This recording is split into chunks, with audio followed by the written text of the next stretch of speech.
Good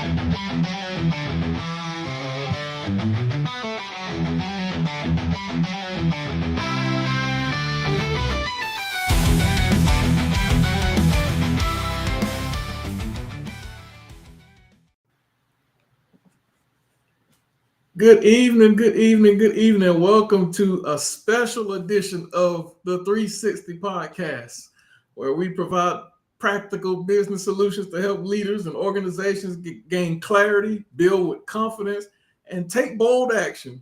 I'm Dr. Darrius, Gena, along with my co-host, Dr. Gena Crawford, and we come to you today on this special edition of the 360 to talk about something that is extremely important to every leader and every organization, and that's core values. Core values. Core values are what we can call the invisible drivers that kind of shape how leaders lead, kind of shape how businesses grow, and kind of determine how organizations are going to thrive. And so often when we start talking about core values, I think so often core values are overlooked because people don't necessarily consider defining them, even though it's something that we all have, whether or not we realize it or not. There's something in all of us. There's a set of principles, a set of values that radiate within all of us that kind of help determine our deeply held beliefs and principles. And based on those values, those are how we those core values kind of help guide us in our decisions. They also kind of shape the culture of our business and the organizations that we have, and they also kind of define how we show up in the world. You know, our core values are what you could call a reflection of who we are. They're the standards that say, this is who we are, and this is how we operate. Whether we're under pressure, whether the stakes are high or the stakes are low, whether anyone's watching or not, those core values kind of help determine how we conduct ourselves according to those principles and those values. Because here's the thing: if you don't clearly know your core values and define what those values are, you'll end up kind of operating in ways that contradict what those values are. And when that happens, frustration begins to set in. Why? Because like we say, those core values are they are in you, whether you realize them or not, whether you realize it or not.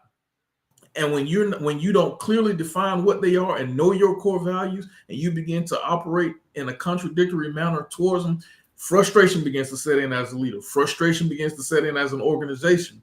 So leaders and organizations often wonder why they're not thriving the way that they desire to thrive. But the truth is, they're not, because without clear values and understanding and knowing what those values are, every decision becomes a reactive decision instead of rooted in the ideals of what your values are. So core values are, they kind of help serve as anchors. Like when you look at a Chick-fil-A that says, we're not open on Sundays. No matter what people say, no matter how many jokes people make, no matter, they should be up. Chick-fil-A is not open on Sunday. That is a part of their core value that their employees need to spend that day as a time of worship and spend it with their families. And they make a business decision based on that. Those core values are what gives them the courage. It's what gives us the courage to stand when everything else is pushing against it. Chick-fil-A opens a Chick-fil-A spot in the airport. We know the airport, especially here in Atlanta, is always busy. But on Sunday, that Chick-fil-A is still going to be closed. Mm-hmm. So those core values, they give leaders the consistency and the guiding principles to make the hard calls, to make those tough decisions. Those core values, they give organizations the framework on how to build a culture that actually lasts. So businesses and organizations demonstrate these values in how they operate, how they engage with the world around them. This is how important core values are. Here's another thing that we have to understand, because like I say, those core values are rooted in you, whether you have identified them within yourself or not. So those core values aren't random.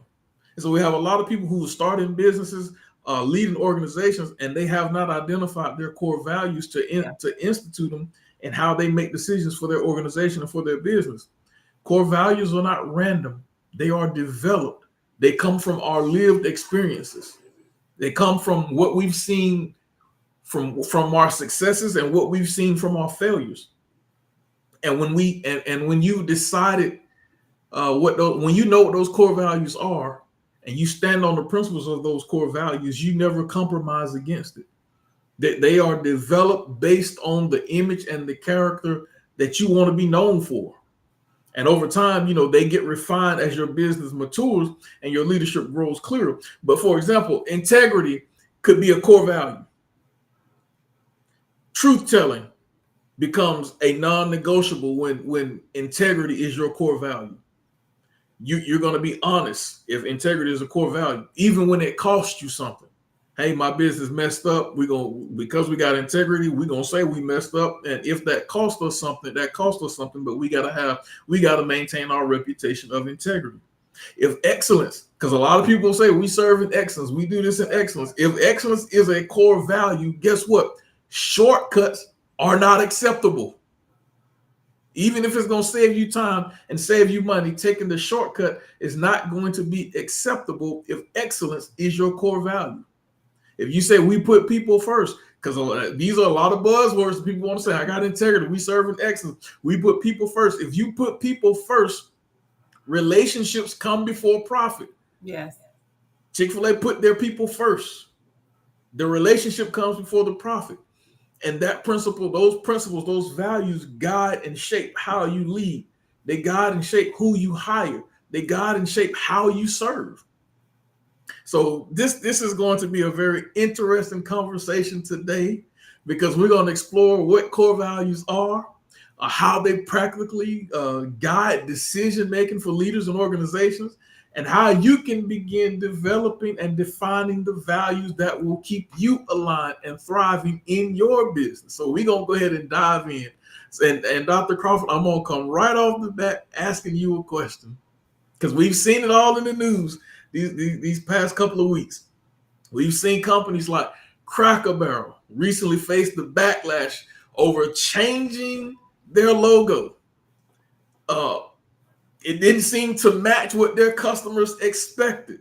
So what happens when a company like Cracker Barrel makes a decision that's not rooted in their core values, or makes a decision that goes against their core values? We don't really know what their core values are, because they wished and washed on it so much. What Yeah. are your thoughts on that? I think it becomes chaotic and it becomes confusing to customers. And so, sometimes we are in an attempt now, as the buzzword is, to stay woke. Sometimes we will shift with culture and shift with society, and that may not always be the right thing to do. And then you have to realize, as a leader, you have to understand, like with that particular company, with that particular brand, you have some people who are grounded and rooted in that. That's what they know. And so to make a sudden change like that, it cost them. It could have potentially cost them, because some people are in an uproar to say, well, why did you listen to the people and go back to the original logo? And so it just kind of depends on, you know, uh, um, how solid I think you want to stay in. Like you're saying with Chick-fil-A, and even like with a place like Hobby Lobby, they're closed. Okay, we're closed on Sunday. You don't have to like it. You don't have to like it. And so I'm seeing what's happening in our society is whichever way, is the most popular at the moment. And so there's a detriment, because now we become trendy. We buy into trends and we buy into what the people want. And so now you have people who have founded these companies, and here it is years later, decades later. Now some people are saying, well, let's shift, but shift for who? Who are you shifting for? And you have to kind of, why are you shifting? Why are you shifting? Is it so that you can stay relevant? Or are you shifting because you're trying to draw people? Like, what is the purpose? So when you're talking about core values and you're talking about changing core values, you have to sit down and have those necessary conversations, and sometimes those uncomfortable conversations, to say, okay, why are we doing this? Who are we doing this for? Even what was the original intent for us to even, how do we come up with this brand? Is it something that's sentimental? And if we were to change it, which is what happened, and some people are just kind of like in an uproar because they went back to the original one, but it just did not go over well. Right. And you mentioned the word trendy, Yes. trying to keep up with the trend and what's popular, and going to and fro with whatever the ideals and thoughts are of the day. See, that is the exact thing that your core values keep you from doing. So when you look at, again, we talk about Cracker Barrel changing their logo. When you look at the decision, because they did spend millions of dollars making that transition, only to change and go right back. But when you look at the decision to say, hey, we're going to change our logo, uh, well, did we run this through the filter of our core values? And if you did, like we say, those core values are the guiding principles that helps you to stand even when everything is pressing against the decision that you made.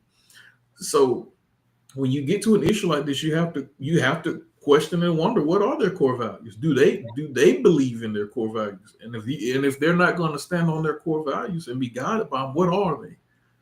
So can I don't know, when you so a lot of our listeners and people, we work with a small business people, Mm-hmm. and your reputation is all that you have. Now, true enough, Cracker Barrel can weather the storm, but if you're just starting out and you got your small business, can you weather that type of storm? Right. To go wishy-washy on a decision that you've made, and because so much backlash came against you and you didn't stand on the decision you made, can you recover from that?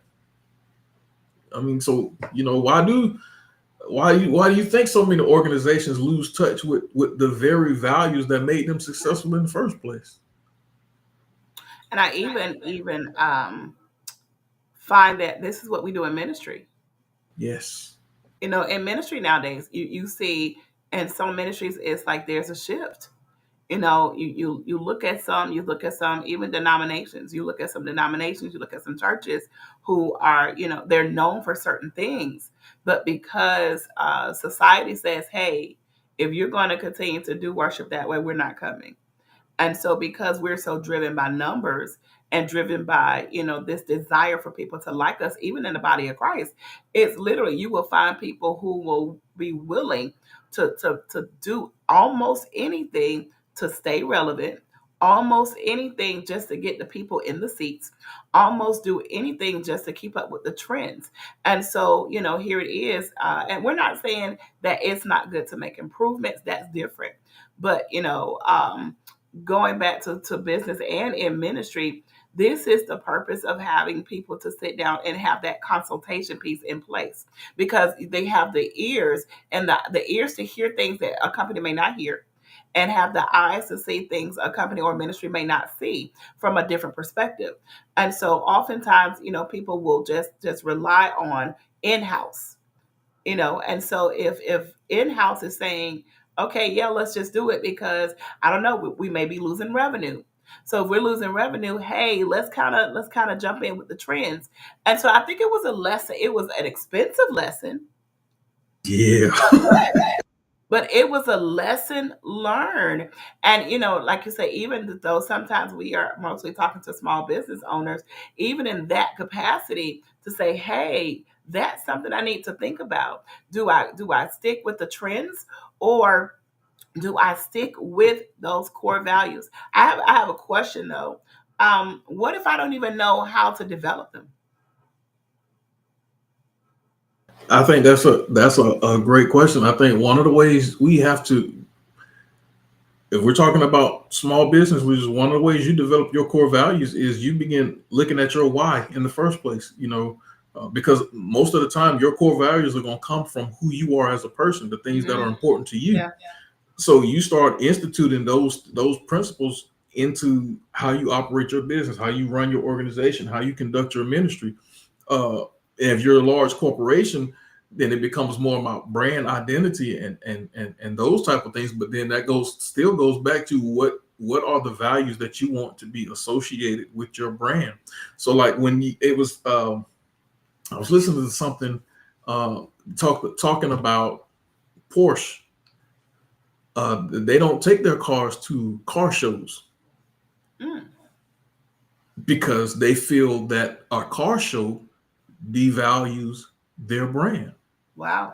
So they take their cars to the airplane shows where the airplanes are being modeled for buyers. So they feel if they put their $400,000 Porsche beside a $10 million plane, then paying this $400,000 for a Porsche doesn't seem as bad as buying this plane. So, and they don't have them in magazines. So that's how they feel about their brand. Rolls Royce, if their cars break down, you don't see a Rolls Royce on a flatbed being towed. Why? Because that goes against their brand, their core value that you never see their vehicle broke down. So they send a whole truck to put their car in, and it's completely covered. It's inside of a 18-wheeler truck.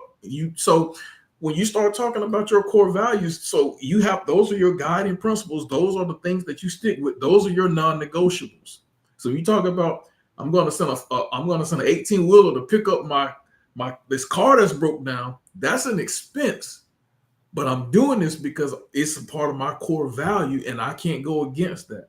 And that's something that, especially starting out in a small business or starting an organization, you have to have your non-negotiables, and those non-negotiables tend to be tied to those core values, which tend to radiate from who you are. Yeah. I think it's important, as you're developing your core values, that those who are connected to your brand have to understand what those values are. And because when you, truth be told, when you are working for a company, you represent that. You are a representation. You are an extension of that company. It's the same thing again. When you're in ministry, is you are an extension of that congregation. Yes, yeah. Let's see, Dr. Crawford got knocked away from us for a little bit, but that's Because I fine. was saying something good. That's it. So you are an extension, and you have to understand.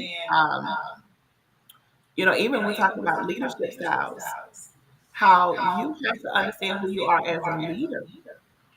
And so if you don't understand who you are, if you don't understand, like you said, your core values, how can you explain them to other people?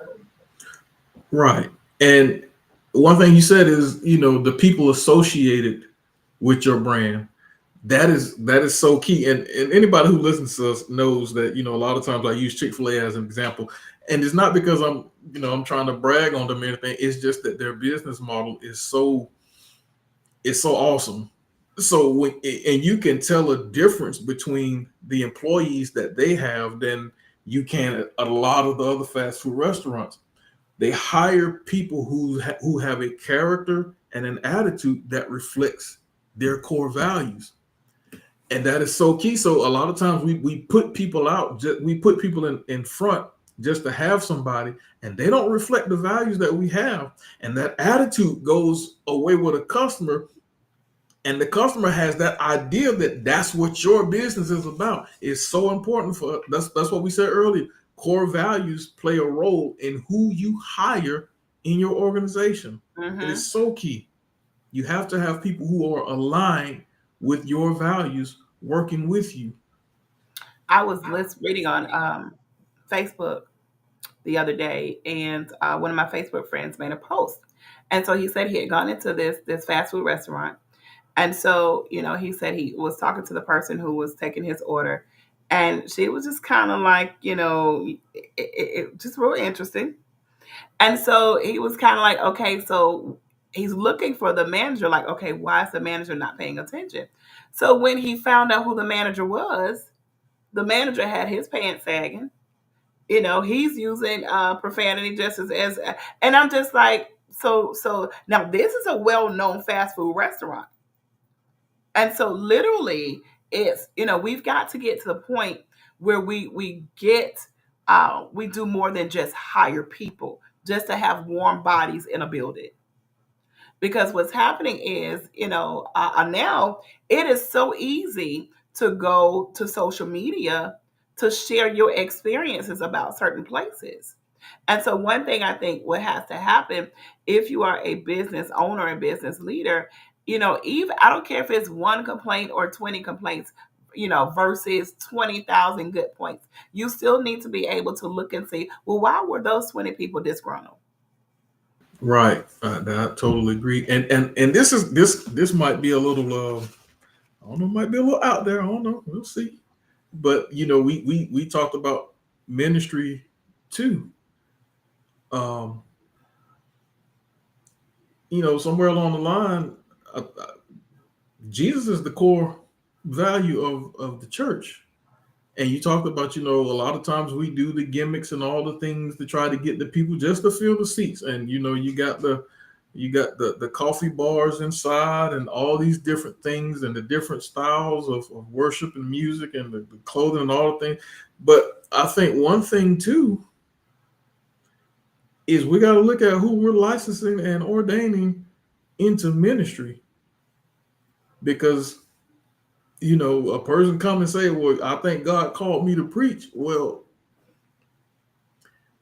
are they in alignment with the core values of Jesus? Are they in alignment with the core values of the church? Because I'm not saying God didn't call you to preach, but maybe he didn't call you to preach here. And so we put some people out there who may not need to be out there. And then now you have people running out to start their own thing. And you got a whole lot of foolishness going on in the body of Christ, of people sitting in pulpits who shouldn't be in pulpits, leading churches who shouldn't be leading churches, and they're filling up churches. They can fill the seats.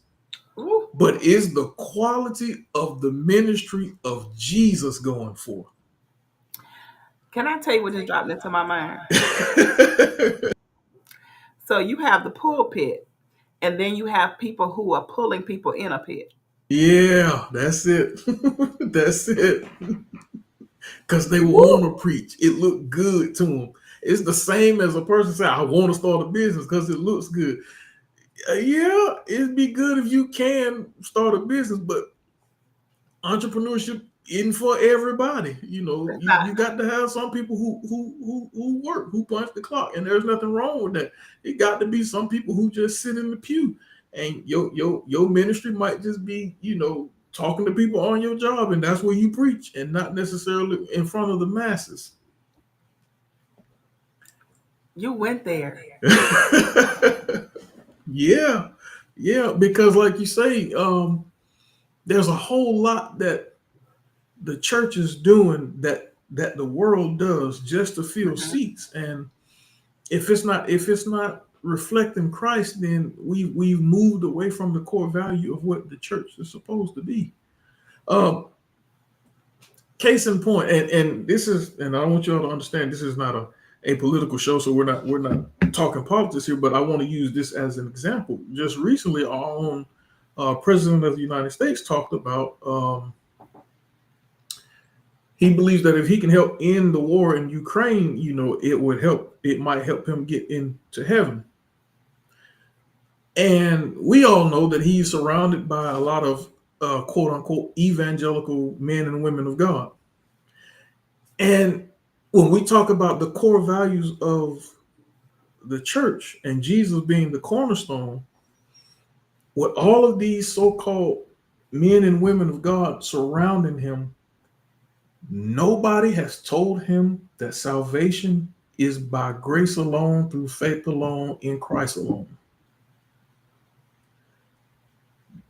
So if this is not conveyed to arguably one of the most powerful men in the world, and these people are leading some of the largest churches in the world, the core value of Jesus is not being spread in those houses. So you have people who are missing out on the essence of, which is the very essence of the gospel. Yes. So, you know, we have to look into that to make sure we put in the right that we are licensing and ordaining people who have the core value of Jesus in mind when we start talking about upholding the core values of the Church of Christ. It's a little rough, yeah. But you know, those core values help us make the hard calls and make the tough decisions, and they stand against the pressure that pushes against them. And again, it's because we're living in a society that says, we like to be popular. We like to be Yes. well known. We like to brag about the numbers that we have. We like, even in ministry, we like to brag about the people, who show up on Sunday. We like to brag about, the people who are quote unquote underneath us, or people who the amount of people that we like to quote about. I mean, we like to, let's be honest, we like to brag about the people that we collect. Right, because We we collect place value in numbers, yeah. And however we can quantify something, you know, it elevates us, yeah, yeah. And How many so, followers? Yeah. for people to know, I think even when you're called into ministry, you have to understand for yourself the core values of Jesus. You have to understand it for yourself. You because sometimes what we do is we're lured into certain spaces because it looks good, because it sounds good, and because we're told that we have to be this, and do this, and this. But oftentimes we don't sit down and take the time to find out for ourselves. And so again, what we're experiencing now, especially since ministry in the marketplace is really thriving now, we Yes. really have to make sure that we understand what we're doing and why we're doing it. Right. And when you have your core values, and we have to understand everybody is not going to agree Mm-mm. with your core values. Everybody's not going to be in alignment with your core values. And again, I use Chick-fil-A as the example. Um, it was about what, maybe 10 years ago. I don't know the exact year and date, but um, Chick-fil-A took an unpopular stance, a biblical stance, against a particular community. Mm-hmm. And this particular community said that they called for a boycott against Chick-fil-A. Well, the day that the boycott was supposed to hit, instead of the lines being empty, people flooded the lines They of did. Chick-fil-A. And it was at that moment that Chick-fil-A just exploded and went to a whole new stratosphere. And now if you look, they're having to build new stores, and they revolutionized the way drive-through is conducted. When you stand on your core values, the Mm. people who are in alignment with your core values will continue to support you as you stand on your core values. Yeah. Your core values help you make the decisions and make the tough choices that you make as a leader, as a business, and as an organization. And I heard recently they're about to go global. Yes. They're about to go global. And so, I think we want to really hone in on and share tonight, know what you believe, know why you do what you do. And when you find that this is your core, when you find that this is who God is saying you are, and this is what this business is for, this is what this ministry is about, stick to it. Stick to it. And again, like you said, everybody's not going to agree with it, but we're finding that whatever is popular in society, like now you have a lot of what the hookah bars and the vaping shops opening up because it appeals to society. And so whatever the it business is, now you have so many people who are on that same line. But why? And then what happens when the trend shifts? What happens when society shifts? then you no longer think about when we had like Blockbuster and all of those things that it was. I mean, we would go into the video store. Yep. Make it a blockbuster night. Yes, Yeah. Yeah. no Amen. longer. That's true. That's true. That is so true. Well, listen, everybody. We hope you all have enjoyed this special edition of the 360 here on a Friday night, talking about core values. And if you need help developing your core values, redirecting and redesigning your organizational culture, and I know that's something that Dr. Crawford is an expert in, reach out to us at our website, www.catalyst360consulting.com. And we would love to come in and do a workshop or whatever to help you and your leadership team continue to thrive on standing on your core values and going to that next level. Amen. Amen. But you Don't want to forget say April something before we 11th. close this out? April 11th. Yes. April 11th, 2026, we are having the power table, blueprint and breakthrough. This is going to be this is something new. This is something revolutionary. This is going to be an opportunity for you to network. This is going to be an opportunity for you to pitch your business. This is going to be an opportunity for you to develop a 30, 60, or 90-day plan of action to overcome whatever obstacle or obtain whatever goal your business has. If you're looking for new clients, this is the room you want to be in. We're gonna give you some live coaching and consulting right from the floor to help you over. You're gonna leave that day with a plan of action to do whatever it is you need to do to get done whatever it is you need to get done in your business or organization. So go to our website to register. All the info is on there. It's going to be magnificent. So we look forward to seeing y'all. We're going to be putting out more information about it, the power table, blueprint and breakthrough. We're going to be putting out more information about it, and we want to see you all there. But you all, we thank you for joining us on this special edition of the 360. We want y'all to catch us next time. Until then, you all be blessed and have a wonderful, wonderful, wonderful evening. Good night, everybody.